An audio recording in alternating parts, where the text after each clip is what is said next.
Greetings, ladies and gents, and welcome to this latest edition of RE085, where I take old stories I've narrated and update them to modern audio standards.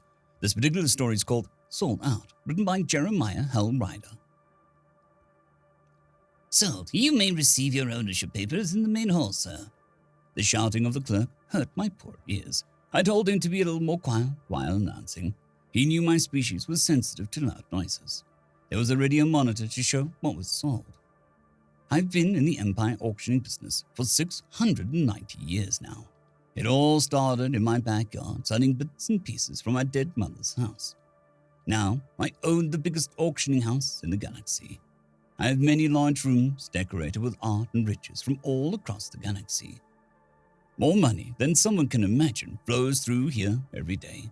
Our main hall has expensive tables and chairs for the customers, and a small bar to help potential buyers get a little more courageous. And now we have a neurotoxin supply owned by the Gallagher Collective. The opening price is just 340 band calls. In the galaxy where the balance of power was the key to order, no empire could let another one gain the upper hand. That's where I came in. Whenever natural disasters, war, internal conflict, etc. destroyed an empire, I'd swoop in with both lawyers, banks, and long-lost heirs to the throne and claim all the assets that remained. All of that would later be sold back to the other empires. 890 bankers from Mr. Kahane's. No one else wants it all. This is great announcing. It's super effective in all combat situations and for the extermination of unnecessary life. This ensures that no one ever takes too much power. The empires are fine with this. I'm turning a profit. Everyone is happy. Now we have our final planet. As its inhabitants call it Earth. Its lands are filled with thick jungles, thousands of different pieces of plants and animals, wild lands filled with opportunity and adventure. The planet even holds sentient life who have adapted to this dangerous environment. You can visit their fine and comfortable cities, even bring your family with you too. This exotic beast was captured by the Gallagher Collective only a decade ago, so it still holds onto its uncivilized wild nature. Our starting price is just 20,000 bankers.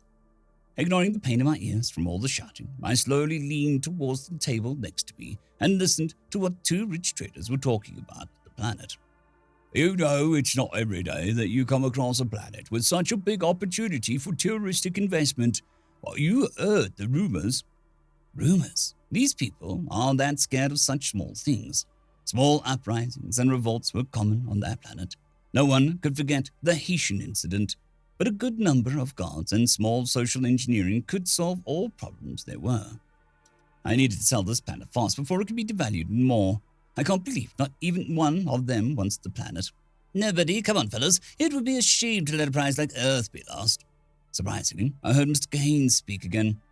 25,000 bankers? Well, at least someone wanted us. I wanted to have my money after all. A brief moment of silence later, I heard a stranger out from the back of the room. 27,000. On a dark corner of the room, there were two people sitting next to a table. One of them was Mr. Kahane's. He was a well-known weapons manufacturer, but no one could see who the alien that wanted to buy Earth was. His entire body was covered with thick clothes, and a corner of was sitting in made it too dark to see his face, making it impossible to understand who he is. No other gentleman wants this great planet? I heard a thunder from outside the building, and it started to rain. Mr. Kahane stood up and raised his hand. 30,000. The person sitting next to him quickly responded, 35,000. I couldn't tell if there was just a rivalry between the two aristocrats, or if Earth had something in it I didn't know about. But Mr. Kahane once again stood up and spoke, 50,000. There was a stutter in his voice. I knew that he was rich, but I wasn't sure that he could give more than that. But it works out for me, though. The strange person waited for a moment. Then he pulled out a weird communications device and started to talk to someone. I looked at Mr. Kahane, who was looking more and more stressed. No other offers? Well, go with people. Earth is going to Mr. Jacob for 50,000 bankers. 1, 2, 3. Before the clerk could finish, the alien stepped and spoke, 70,000. The strange man made one last offer. As soon as he sat down, Mr. Kahane stood up and ran towards me. His charisma and cool were all lost. He looked frantic, almost ready to cry. He kneeled in front of me. Sir, I know it is money that speaks, but you can't not sell the earth to that creature. Even if you don't sell it to me, just keep it for yourself. If you give that planet to him, doom will find us all. For the love of all that is good and righteous, please listen to me. Don't give that planet to him. I also didn't want to give away a planet to someone I didn't know, but 70,000 bank calls was a lot. I'm sure my money could help me fend off whatever problems Earth could cause. Well, Mr. Gaines, I'm sorry, but our rule is that the highest bidder gets the planet. Please head back to your seat. Mr. Gaines looked devastated.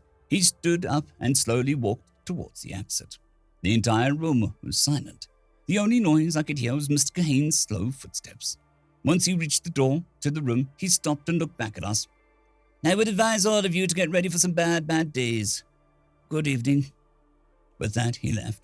We quickly turned our eyes towards the mysterious person. He finally stepped out of the dark corner. His face was weird and fleshy.